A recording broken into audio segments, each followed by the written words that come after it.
Active and passive voice, हमारा chapter चल रहा है एक्टिव एंड पैसिव वॉइस का।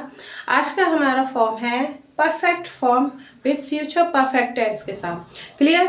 आज हम सीखेंगे कि एक्टिव को पैसिव में कन्वर्ट करना विद फ्यूचर परफेक्ट टेंस के साथ, कि इसके क्या रूल्स है एंड क्या इसका स्ट्रक्चर है। ठीक है guys? So guys, good evening everyone and welcome to this class. मैं आपके साथ है मुद्गल। तो शुरू करते हैं। आज का हमारा टॉपिक है active and passive voice with perfect form. Clear? तो हम सबसे पहले ये देख लेते हैं कि इसमें क्या रूल्स लगेंगे, क्या इसका स्ट्रक्चर होगा, किस तरह से हम एक्टिव को पैसिव में कन्वर्ट करेंगे फ्यूचर परफेक्ट टेंस को। क्लियर? तो देखिए, पहला है हमारा सिंपल वाला अफर्मेटिव। सबसे पहले हम सब्जेक्ट, ठीक है, प्लस विल या सेल। विल और सेल हम सब्जेक्ट के अकॉर्डिंग लगाएंगे कि सब्जेक्ट क्या है हमारा। ये तो पता ही है कि विल हम आई और वी को छोड़कर हर सब्जेक्ट में लगाते हैं। आई और वी के साथ हम सेल यूज करते हैं। क्लियर? तो सब्जेक्ट प्लस विल या shall, have, been plus verb की third form plus object. Clear? तो देखते हैं, हमारा पहला है active, they will have helped you. ठीक है, ये तो पता ही होगा कि फ्यूचर में होता क्या है कि हमारा फ्यूचर में कार्य मतलब होगा, होगी, इस तरह से हमारे सेंटेंस बनते हैं। होता है हमारा फ्यूचर में कार्य। ठीक है, तो इसका होगा कि दे विल हैव हेल्प्ड यू। इसका मतलब है कि वे तुम्हारी मदद कर चुके होंगे। ठीक है, तो they will have helped you, वे तुम्हारी मदद कर चुके होंगे। तो इसको हम पैसिव में कन्वर्ट करेंगे तो इसमें क्या रूल्स लगेंगे, किस तरह से होगा, ये तो पता ही होगा कि जब हम एक्टिव के सब्जेक्ट को उधर ऑब्जेक्ट बना देते हैं और एक्टिव के ऑब्जेक्ट को हम सब्जेक्ट बना देते हैं। क्लियर? ये देखिए, तो सबसे पहले हम सब्जेक्ट लेंगे। जब हम पैसिव में कन्वर्ट कर रहे हैं तो हम सब्जेक्ट को लेंगे, यानी एक्टिव के ऑब्जेक्ट को। तो you.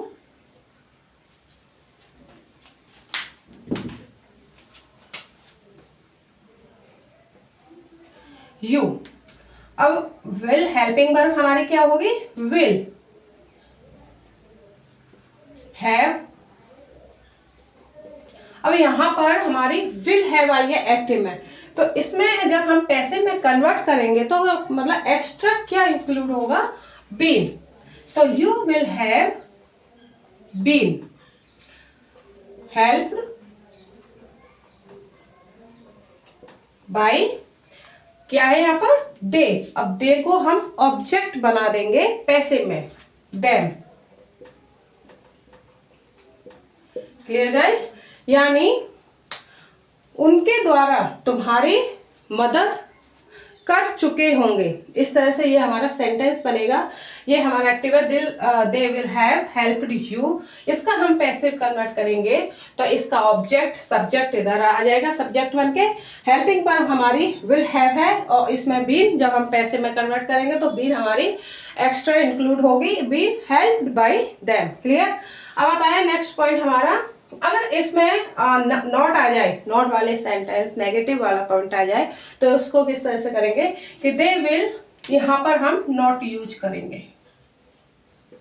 They will not have helped you, तो इसको, तो दे विल, वो यू विल, यहां पर नॉट लग जाएगी।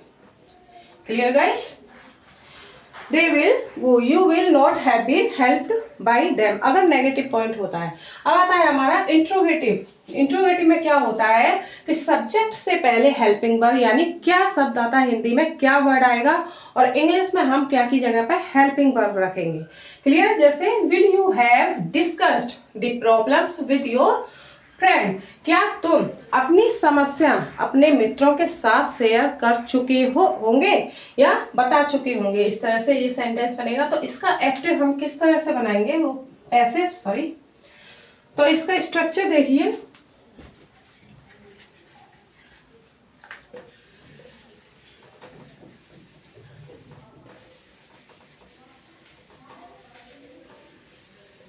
ये हमारा इंट्रोगेटिव का स्ट्रक्चर क्या होगा, ये हमारा अफर्मेटिव है, सिंपल अफर्मेटिव। अब आता है हमारा इंट्रोगेटिव का स्ट्रक्चर क्या होगा,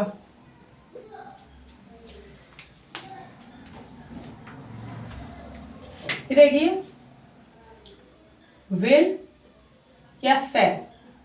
क्लियर? इसके बाद हम लगाएंगे subject. Plus have been plus verb की third form plus object plus question sign. ये हमारा इंट्रोगेटिव का स्ट्रक्चर है। क्लियर?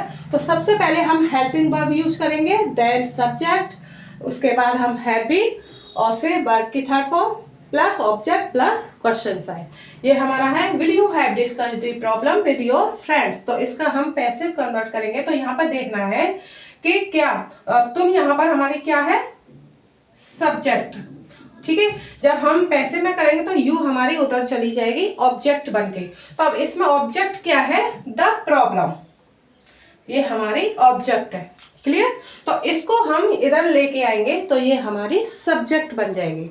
विद योर फ्रेंड ये अदर वर्ड्स है। तो सबसे पहले ये गड़बड़ कर रहा है, will the problem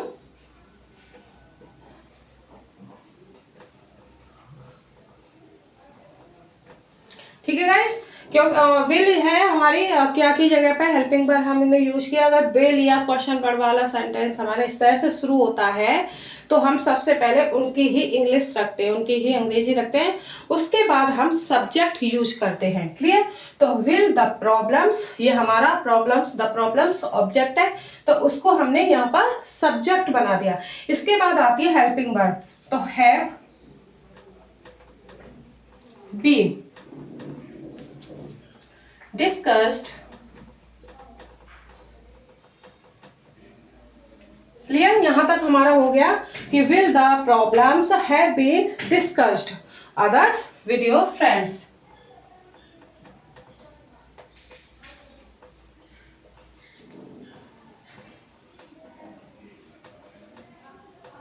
clear guys? Will you have discussed the problem with your friend, ये समझ में आ गया होगा कि सब्जेक्ट को हमने ऑब्जेक्ट कर दिया और ऑब्जेक्ट को हमने सब्जेक्ट कर दिया। इसमें एक्स्ट्रा इंक्लूड हुआ है बीन। आप सभी जानते होंगे कि फ्यूचर में क्या मतलब हेल्पिंग वर्ब होती है, विल सेल लगाते ही है हम, आईवी के साथ हम सेल यूज करते हैं और बाकी सब में सब्जेक्ट में विल यूज करते हैं। क्लियर? अगर इसमें नेगेटिव पॉइंट आ जाए तो हम सब्जेक्ट के बाद यानी विल द प्रॉब्लम के इसमें यहाँ नॉट यूज हो जाएगा। क्लियर? नेगेटिव पॉइंट होता है तो इस तरह से हम नॉट लगा के उसके बाद हैव बीन यूज करेंगे।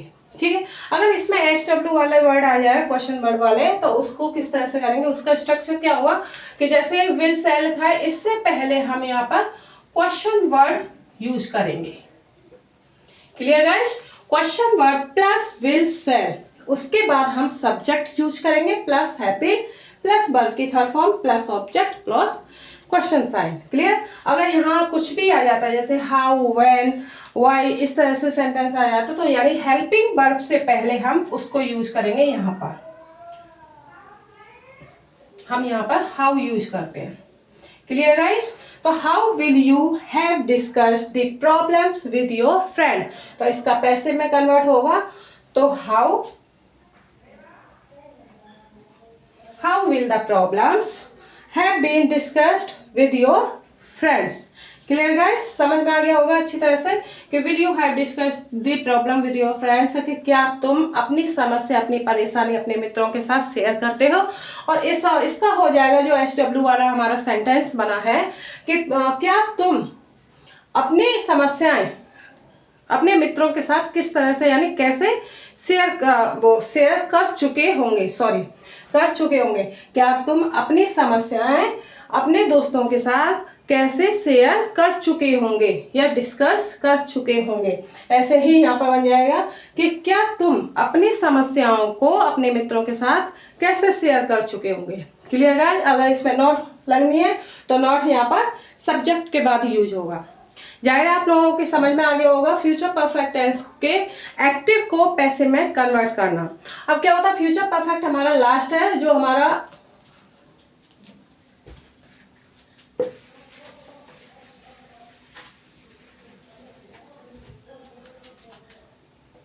प्रेजेंट, पास्ट,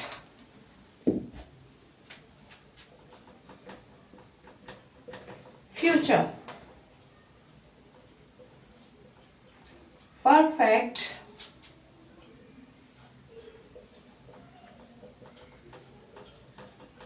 कॉन्टिन्यूअस टेंस, यानी हमारा एक फ्यूचर कॉन्टिन्यूअस टेंस का पैसिव नहीं बनता है, ऐसे ही हमारा प्रेजेंट, पास्ट और फ्यूचर परफेक्ट कॉन्टिन्यूअस टेंस का पैसिव नहीं बनता है। ये माइंड में रखना है आप लोगों को कि फ्यूचर कॉन्टिन्यूअस का टेंस वो पैसिव में कन्वर्ट नहीं कर सकते हैं, और present, past and future perfect continuous tense को एक्टिव से पैसिव में कन्वर्ट नहीं कर सकते हैं, इसका बनता ही नहीं है। Clear guys? हमारा ये फ्यूचर परफेक्ट टेंस जो एक्टिव से पैसिव में कन्वर्ट करने का रूल्स, स्ट्रक्चर और एग्जाम्पल सभी आप लोगों के अच्छे तरह से समझ में आ गया होगा। तो गाइस इनका रिवाइज कीजिए। नेक्स्ट वीडियो में फिर मिलूंगी। Till then bye bye.